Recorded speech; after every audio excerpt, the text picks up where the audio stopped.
Hi everyone, I'm Shelly from There's No Place Like Home at redheadmom8.wordpress.com. In today's installment of my Notebooking 101 series, today I'm going to show you how to do a unit study notebook. And if you've ever done unit studies, you probably will realize that unit studies and notebooking really can go hand in hand. And one thing that I actually picked up from when I read the Notebooking Fairies Notebooking Success ebook is that anything that can be flattened can be put into a notebook. I think that a lot of times when we think about notebooking, we just think about writing.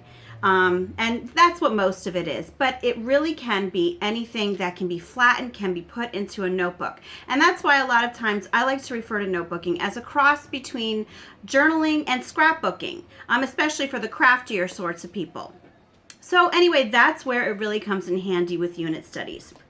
Because with unit studies, I found that, I don't know if you're the same way, but I know that when I do unit studies, or at least when I used to, if we would do little assignments or they would write little activities or draw pictures, I would store things in a folder, but I didn't really think much about it. And a lot of times I ended up losing all of the things that I did not put in their portfolios. I would end up just tossing, throwing away everything that my kids had done because I didn't have anywhere to put it. And my kids really didn't like it very much, and I don't blame them because, you know, when your kids are working on things all year long, how does that make them feel to see that you're just tossing the stuff that they've done? So what I found with making a unit study notebook is that it is a fantastic storage for all of your unit study activities, because not only are you going to have a place that you are going to actually be able to keep the things that your children did in their unit study, but I think that it also makes you a lot more mindful of the sorts of things that you are going to do in your unit studies. It really makes you think about what you're going to do.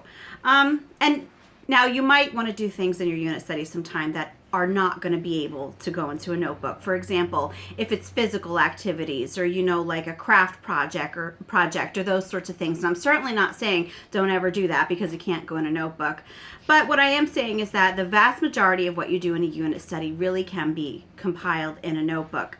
And even for those projects or those activities that can't be, what I've done already is I've taken pictures of my kids maybe running around doing whatever, maybe like the one time they did an egg shuttle relay in the yard, so I took pictures of that. Or another time they blew out eggs again. They blew out eggs and made like little faces on them and everything, so I took pictures of them with their eggs, because obviously you can't flatten an egg and put it in a notebook.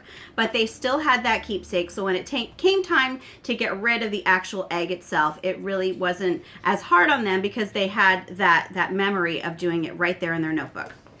So I'm just going to show you really quick.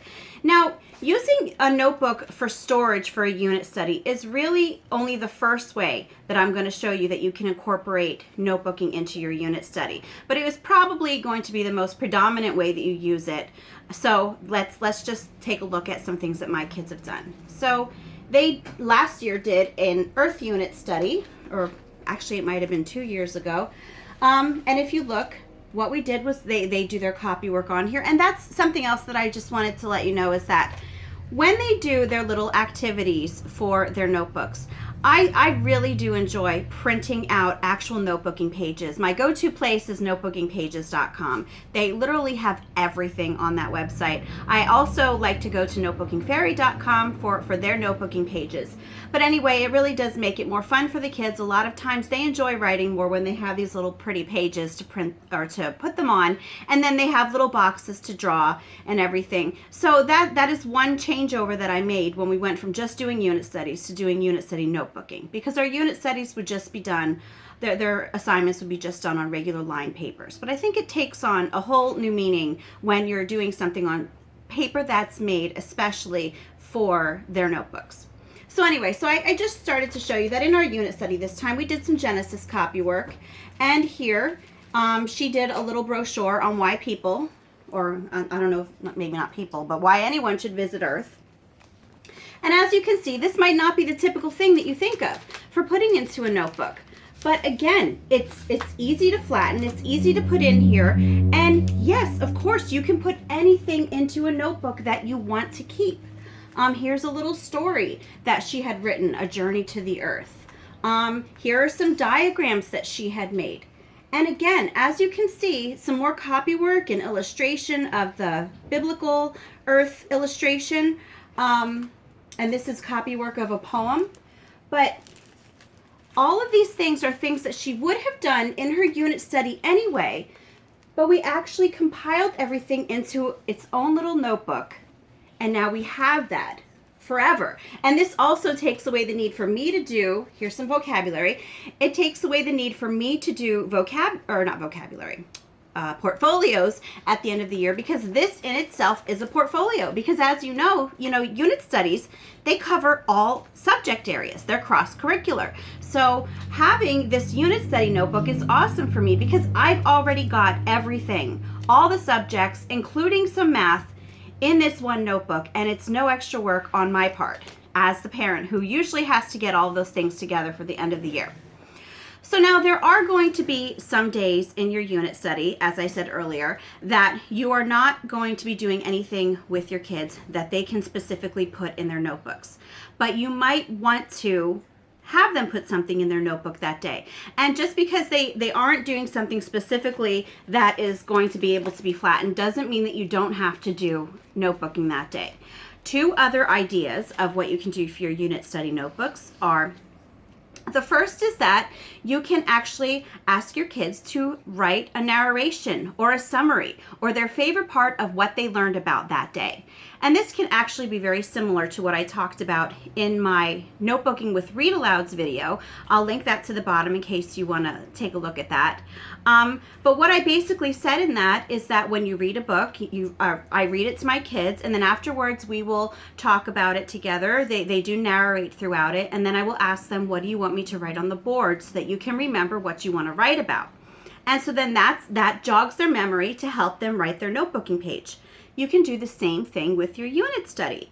You can say to them, what was your favorite activity that you did today? What are some things that you would like me to write on the board, so that you can make a little notebooking page about it? And this is one of those things where, again, you can give your kids a choice of how to do it. They could do a narration of what they did for their unit study that day. They could do a review, how much they liked it. They could write the step-by-step process of what they did, especially if it was like a science experiment. They can write down step by step what they did. They could write an illustration, draw an illustration of what they did, and maybe write a little description about it. There are so many ways that they can come up with a notebooking page to kind of review what they did that day for you to put in your notebook, and it's not something that generally had to be already done in your unit study that day. And the last way that I actually will incorporate notebooking into our unit studies is on those days, again, where we really didn't do much that could be put into their notebooks. I will pull out some library books that have to do with our unit study. So for example, if they were going to be doing a unit study on light and sound, I would pull out some books on light and sound, set them on the table, just as you do, or just as I do with our animal notebooks when they do animal notebooking. And I will let them choose a book, and they can then write a notebooking page just finding interesting things in these books that we've used. So they might decide that, let's see, this is more experiments, but say the science of sound and music. They might find a page, for example, that they might want to do some copy work of it, or maybe sound control. They might want to write something out of that, but anything that kind of jogs their interest. It can be anything, but what they do is they just choose one of these books and they come up with a notebooking page for it. Same process that we do with our animal notebooks, which I actually talked about in our interest-led notebooking video. So I will also link that one down below, because I go into a little more detail about how they come up with their notebooking pages for these library books. But yeah, those are the three main ways that we incorporate notebooking into our unit studies. And actually, now that I think about it, I'm going to link my entire notebooking playlist down below, because there's just so much information about notebooking. And if you're new to starting out, I know that a lot of times it can seem intimidating, but it is so worth it to just look into it and see all the different ways that you can incorporate it. Help your kids learn to write, help yourself maybe to have a little bit more organization with your kids' projects. I can hear my kids getting silly back there, so I think that it's almost time to end my video.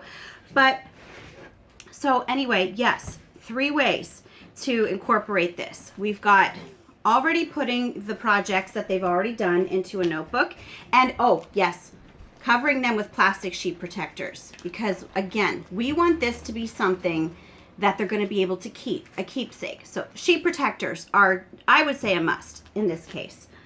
So we've got compiling everything into a notebook, or we could ask them to write a notebooking page kind of reviewing what the activities were or something that they learned that day. Or the third way is just pulling out some library books that have to do with the subject that your unit study is on, having them choose one, page through it to get inspired, and then to come up with some sort of notebooking page, any sort. And I actually have a list of notebooking ideas that I will also link down below. Today's description box is going to be filled with links, but I'm hoping that they will all be a big help to you.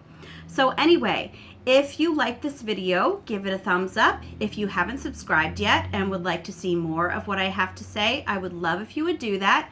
If you have any questions or comments, just leave it down below.